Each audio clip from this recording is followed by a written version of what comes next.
Is so close to what the main pop girl moment that Tate McRae's record label has so clearly expected and invested in developing?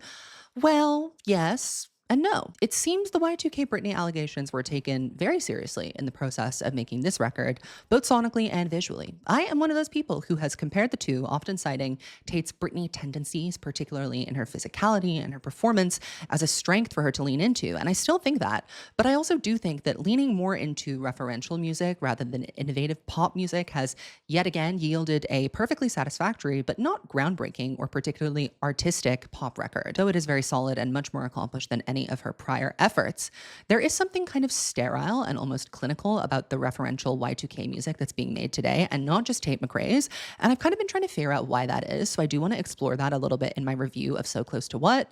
I think it's because generally this music lacks what made Y2K music so special in the first place. It was defined by innovation, not imitation. Britney Spears' In the Zone, which this record and Tate's era has been compared to quite frequently, for example, eschewed the bubblegum pop that she had been known for and brought several new sounds on the periphery further into the mainstream, blending bhangra and hip hop, electro, and even trance. Britney also kept a very curated, tight group of collaborators around her, people you wouldn't expect her to work with, producers like Bloodshy and Avant, who were also at the height of their game and pioneering digital production techniques like no other. And I guess the beauty of an innovative pop record or an innovative pop star is that the music or they somehow move the genre entirely forward, or just by existing or creating a piece of art. Recent examples of this include Chapel Roan.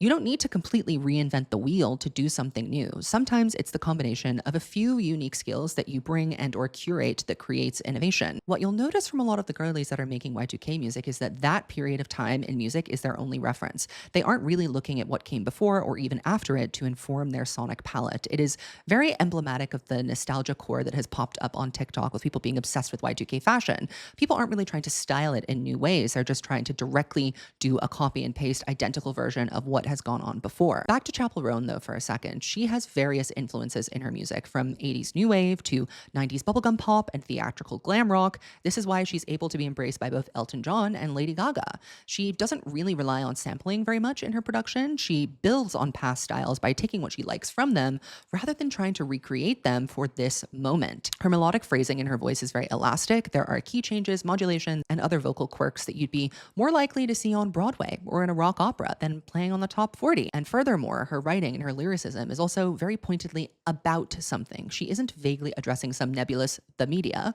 She's screaming at an ex whose life is falling apart and she can't wait to see it happen. She's singing "Good Luck, Babe" to the in-denial queer woman who can't accept herself and wreaks damage regardless. This is original. There is no real need to get deeply referential or try to revive a sound that's been done before when you can instead make your own. Don't get it twisted. It's a lot harder to do that, to do what Chapel's doing, than it is to do what Tate's doing, which is also hard. But I don't make that comparison to tear down Tate. I think that it's important when we're assessing pop music, as I do on my channel, that we are able to understand what is good and new versus what is good and predictable or just, perfunctory. Pop music is, after all, a product that is being introduced to a market that is being bought and sold.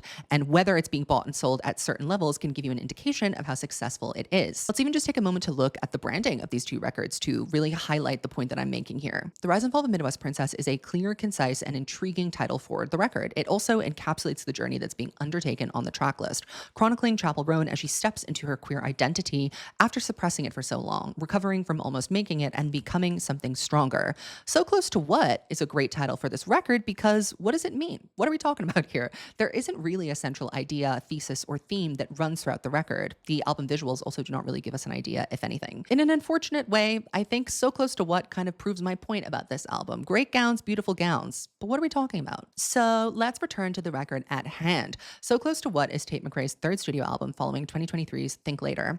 On this record, she ventures further into some of the more promising tracks and sounds that Think Later kind of came up with, namely the upbeat danceable pop songs, club-ready synths, and of course her devoted Y2K vibe, and away from the dreary bedroom lo-fi mopey pop of her first record. Tate has released a full-length album every year for the past 3 years. That is a lot of content to be churning out. And So Close to What, to be fair to her, is the best of all three. It's also performing a lot better than Think Later. It's projected to debut in the top 5 with over 100,000 units shifted, and I think that's a huge accomplishment. She's, of course, doing quite well on streaming, even without a greedy #1 smash hit, with album highlights Revolving Door and Sports Car sitting pretty in the top 10 on Spotify. But this album was always going to stream well because it's designed to be placed on algorithmic playlists, Girls' Night Out, Getting Ready to Steal Your Man, and it also functions perfectly as good-sounding, inoffensive background music. You could for sure pregame to the entire record and just have a wonderful time. You wouldn't even need to turn on another artist. But this designed to be everywhere quality certainly makes the project feel a bit formulaic. Although, not entirely. I do see sparks of interesting stuff here and there that I will get to as we go through this record.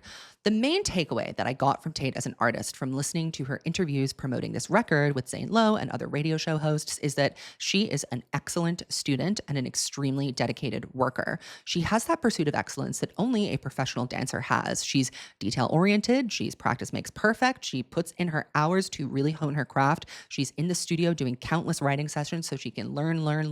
She's rehearsing that choreo over and over. She's all over the creative for her videos. Now, in that sense, however, she is also still so young. And I think another thing about professional dancers is they are generally eager to please and very good at taking direction.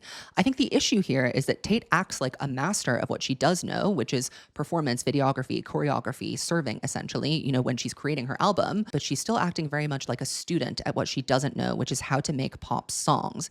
In an interview that I watched, she mentioned that this period of time in the studio was really about experimentation, collaboration, and learning. She was like a sponge, soaking up all of these professional songwriters and producers' ways of doing things. What I think can happen here is when you're eager to please and you potentially have a label telling you to, maybe get a project out as soon as possible to capitalize on the diva rush of 2024, what happens then is that you start overworking things. This record is extremely polished. It's sleek. It's minimalistic. It's a perfectly constructed pop record. And I think that kind of highlights why it's not able to recapture the magic of a Y2K concoction and instead just becomes an imitation of it. Part of this is certainly a technological issue. In the early 2000s, hitmakers like Timbaland, the Neptunes, and Max Martin were using live instrumentation mixed with the digital software that was only just starting to get good at creating studio instruments. So you still had to physically play an instrument and distort it afterwards. This mix created some pretty weird and genuinely unique sound designs in major pop songs. Let's look at Toxic, for example. We all know that iconic intro. But what is it exactly? It's a synthesized and heavily processed surf guitar sample from an 80s Bollywood song. Bloodshy and Avant, the producers who worked on this song, manipulated the sample through pitch shifts, heavy compression, and high-pass filtering, which is what gives it that very sharp quality and makes it instantly recognizable. This sample was restructured, detuned, and layered with cinematic string stabs, giving it this organic movement to the sound. So it still sounded like an instrument, something you'd hear out in the world, not a synth or a robot, while still sounding a little bit unfamiliar. I think an often underrated genius part of Britney's artistry is her ability to also use her limited vocal range and create a sound that is totally unique. She has, if you can believe it, one of the most versatile voices in pop for that reason. Her addition to a track can completely change its trajectory. Toxic is a great example of how, when producers know how to use the quirks of a singer's voice, they can create a vocal mix that feels organic and unusual. When you hear Toxic, it sounds like Britney is whispering in your ear in certain parts, then she's dancing around your head, kind of humming, then she's shout singing in your face. The dynamics of the vocal production are incredible. The producers use layering and distortion and more inclusion of Britney's breathier takes layered on top of less breathier takes, pitch manipulation to use her voice like any other instrument. It's as integral to the mix as the sample and the strings and the beat are. There is a tendency, I think, in modern pop to have a single clean vocal track. I hate this. It's so boring, and Toxic is a testament to why that needs to end. There are stacked and layered harmonies here, which are manipulated to give Britney this icy cold, breathy tone. The producers pan certain phrases across your ears if you listen with headphones, which makes the production spatially immersive as well. The producers also treated Britney's voice itself like it was a sample at times. The chorus is kind of clipped and chopped, very staccato. I'm addicted to you, don't you know that you're toxic? The kind of syncopation there. They've edited and fragmented her vocal here to add in that emphasis with distortion to make it sound otherworldly as well. I want to compare Toxic, which is the gold standard of an excellent Y2K pop song, to one of the weaker tracks on So Close to What, to give you a sense of why Tate's version of Britney was always just going to be a version and not a reinvention. Two Hands is not a bad song. It washes over you very pleasantly, in fact. It doesn't sound bad, but I think it's emblematic of the problem with overproducing your album.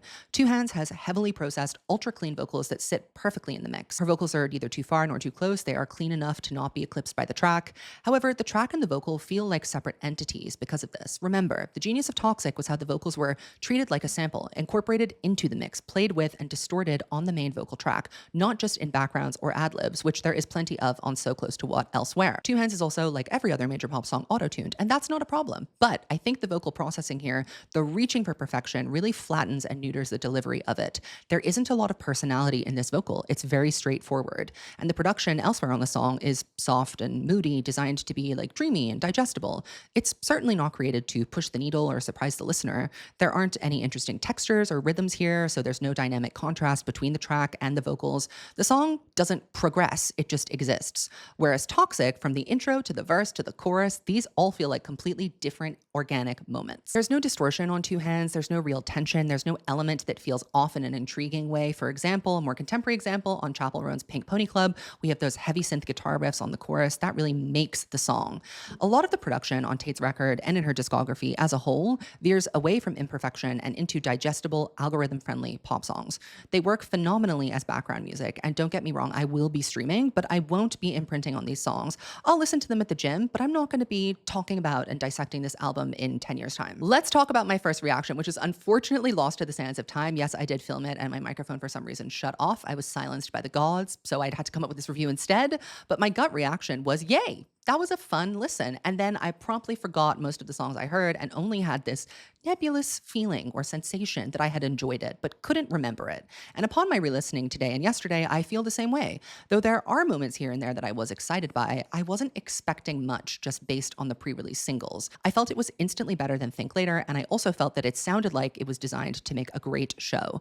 And it will. I'm very sure that it will. When it comes to the production, I've already spoken about how I think this album was overproduced, but that can yield some really great results. I am not one to turn my nose up at a fembot, a slightly cyborgian pop perfection moment, and there are two moments here that I think broke through the noise from a production standpoint as actually interesting concoction. Other than Sports Car, which you already know I think is the greatest song ever made. Dear God is nasty, and I mean that in a good way. It starts with a siren, we love to hear it. It's also a track that really maintains your interest by building tension through the minimalistic production that Tate Records have been known for, with the contrast of this kind of ghostly melodic chorus.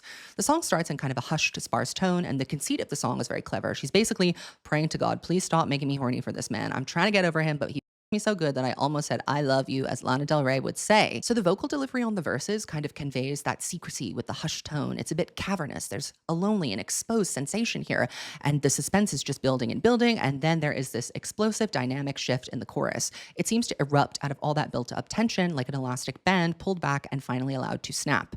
The drums kick in and the vocals are layered. It's interesting. It's not a front to back clean vocal take. The production is also allowed to guide the vocals at times, and though her voice is not treated as a sample in a really interesting way here, I think the slight distortion applied to her vocals throughout gives it a distressed and raw edge that isn't so uniform. And we have another stunner, Purple Laced Bra, which I'm going to critique from a lyrical perspective, but from a production perspective, I think is very successful. It's one of the more interesting intros on the album. In fact, it's almost like a Lana Del Rey Born to Die string intro. There's something dark and dirty about it, and the vocal delivery is loose. It has this conversational element to it that feels very personal. Unlike Dear God, it doesn't have that explosive tension release, but you can definitely hear the song texturally evolving as it progresses. The second verse has these like stop moments where the track cuts out entirely behind Tate's voice. It's interesting. Let's return to a very important question that I ask myself whenever I listen to an album. What is this album about? We don't know. We don't know.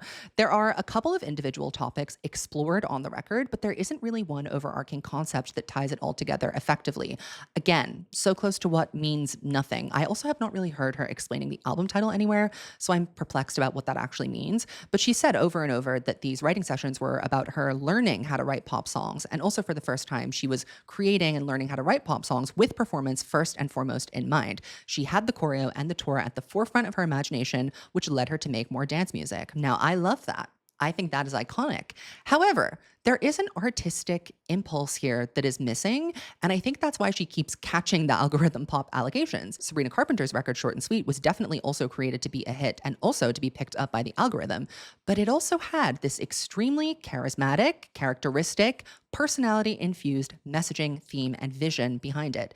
This is where So Close to What really falls short. If you're consuming the music as music alone with absolutely no visual input, where you can't get gagged by how amazingly talented Tate McRae is as a visual performer, performer, I guarantee you your impression of her music will change. Whether you can see Sabrina or not, Espresso is an excellent pop song. You see the difference? I have seen the Tater Tots bending over backwards, offering a million different interpretations of what this album is actually about. And that kind of points out that it's just not clear enough. She talks about love, kind of, how she doesn't want anyone to steal her man. That's certainly a topic of conversation. She has a kind of half-hearted media analysis on Purple Laced Bra, but I regret to inform you that nothing meaningful is elucidated here. I'm going to have to again invoke Mother, the legendary Miss Britney Spears here, to help illustrate why Tate's songwriting lets her down when she's trying to make a point. Now, before I critique it, let me remind you again, sonically, Purple Lace Bra goes all the way off. It's very pleasant to listen to, but when we're looking at it as a song that tries to say something on this album, it falls apart. Britney Spears' Piece of Me is the gold standard for a fun pop dance song that functions as both a banger and a scathing critique of the media. The song is not vague or coy about its message. It directly calls out the way the press dehumanized her, specifically, not in general, not as a woman, but specifically for her and her motherhood and the way she was interacting with her motherhood in the public eye, twisting her narrative and exploiting her personal life for profit. She leans into the persona they created for her, spitting out lines like, "I miss bad media karma, another day, another drama," with a biting sarcasm. And the production that she oversaw and was very close to on Blackout reinforces this sense of entrapment, layering her vocals in a way that makes her sound like a distorted, overproduced media product as though she were not real, which is how we were interacting with her at the time. Every element of that song, the lyrics, the delivery, the industrial claustrophobic beat, work together to create a fully realized statement. Now let's compare that fully realized statement to Purple Laced Bra. Tate McRae is, I think, attempting to make a point about how women are only heard when they're being sexualized, but the execution of it is very weak. I wouldn't even know that this song was directed at the media if I didn't hear her explain it before. It kind of just sounds like she's relating it to a guy. The song relies on repetitive, shallow questions. Would you hear me more if I whispered in your ear, without offering any deeper insight? The production completely undercuts any potential sharpness, opting for, again, this dreamy, sultry aesthetic that I really like, but which makes the song feel more like a sensual slow jam rather than a critique of objectification.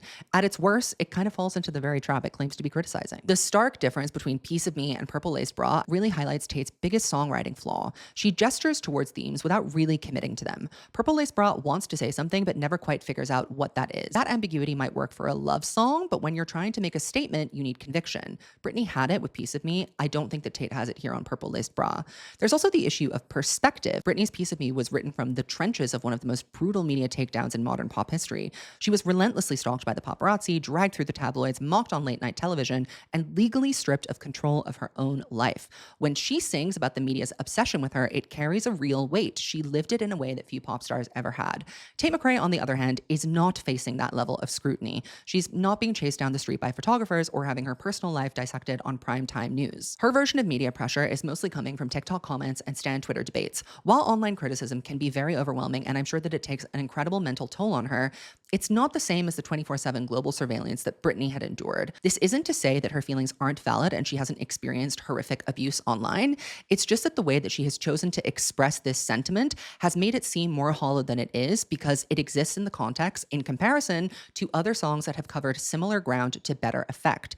A good songwriter can make the same point as another artist, but in a totally different way. But there's just nothing unique or special about the perspective on Purple Laced Bra. Now let's talk about one of the other main topics, allegedly, on this record, love, from a 21-year-old. Tate's limited perspective on love isn't inherently a flaw. After all, plenty of young artists write about romance in ways that resonate. Lorde wrote melodrama when she was 19. The problem is that Tate's lyrics lack depth, specificity, and a unique point of view, which makes them feel trite and forgettable rather than emotionally compelling. She sticks to generic observations and cliches, rarely digging beneath the surface of her experiences. This is most obvious in two of the weakest songs on the album, Nostalgia and I Know Love. They sound like they're making grand statements about love and longing, but they end up feeling hollow and impersonal. This is where the true algorithm pop comes in because ChatGPT wrote these songs. Nostalgia suffers from the same problem as Purple Laced Bra. It gestures towards an emotion without fully committing to it. Nostalgia is a powerful feeling, but when it's being sung about by someone who is only 21, it doesn't really carry the same weight. Instead of painting vivid memories or reflecting on something lost, this song relies on a vague sense of yearning that is not fully developed lyrically. There's no real story, there are no specific details, just an aesthetic idea of nostalgia rather than an actual exploration of how it feels. Meanwhile, Meanwhile, I Know Love presents a sweeping declaration about love as if Tate McRae has unlocked some deep truth about it, but ultimately says nothing insightful. The lyrics fail to explore love's contradictions, complexities, or vulnerabilities. Instead, they feel like placeholder lyrics, offering broad, unoriginal statements that could apply to anyone and, more importantly, could have been written by anyone. Here's a sample. I know love when it hits, when it feels like this. It's a little like drugs, got you sick in the morning, down on your knees. Yeah, you're so effed up falling for me. I know love when it hits.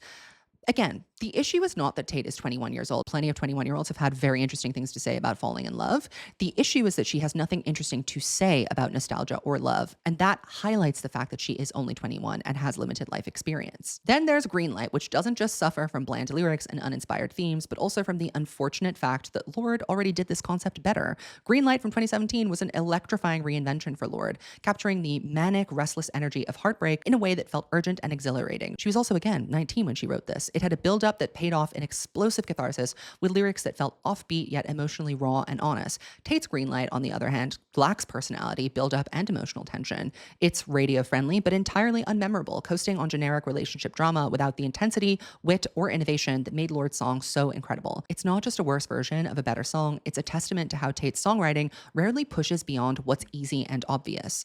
None of these songs are outright disasters, but they do expose Tate's biggest weakness. She doesn't write with enough depth, personal perspective, or lyrical sharpness to elevate her material beyond standard pop tropes. The best love songs, for example, whether they're euphoric or heart-wrenching or bitter, feel like they've been written from lived experience with rich details and emotional clarity. Tate's songs about love, by contrast, feel generic and interchangeable, making So Close to What an album that, despite its polish, lacks the emotional staying power of stronger pop records. This lack of a central idea in So Close to What ultimately comes down to Tate McRae still being in student mode as a songwriter. She is clearly an exceptional performer. We all can see that. Her dancing and stage presence are undeniable strengths. But when it comes to lyricism, she often feels like she's following a formula rather than generating compelling original ideas. There's a sense that she's more focused on how the song will translate in a performance setting than on making the lyrics stand out on their own. This isn't necessarily a bad thing. Not everyone needs to be a songwriter to be a successful pop star. Some of the greatest pop acts of all time, from Britney Spears to Rihanna and Beyonce, have been masters of curation rather than necessarily self-contained singer-songwriters.